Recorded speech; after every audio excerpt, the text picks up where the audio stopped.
देखिए, नेत्रों से तो हम संसार को देखते हैं। शरीर, संसार पंचभौतिक शरीर है।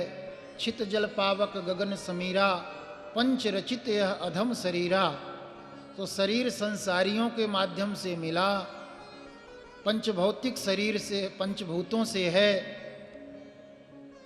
पर और इसमें रहने वाला जीव अंश किसका है? भगवान का। तो जब हम इंद्रियों के माध्यम से देखते हैं तो ये संसार की सारी वस्तुएं अच्छी लगती हैं और यहाँ सब कुछ दिखाई देता है और सब कुछ चाहिए, ऐसा मन में आने लगता है। पर जब हम कथा सत्संग सुनते हैं तो यह अंशी के गुणों को सुनता है तो सहज में उससे मिलने के लिए, उससे प्रेम करने के लिए इच्छा प्रकट करता है।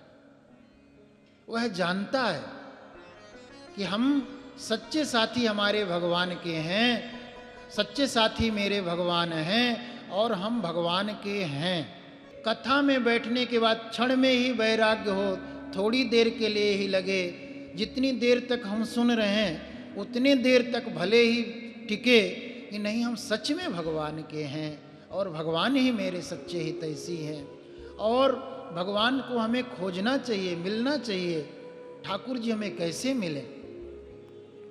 पर जब हम कथा से निकल के बाहर जाते हैं तो फिर लगने भी लगता है कि भैया संसार में रहना तो सब कुछ चाहिए।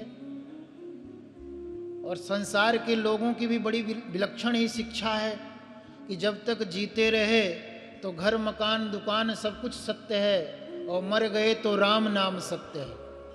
मृत्यु के पश्चात राम नाम की सत्य की बात कही जाती है और महात्माओं के यहाँ जीते जी राम नाम सत्य है, सत्संग में रहते हुए राम नाम सत्य है। यही पाठ पढ़ाया जाता है, केवल यही।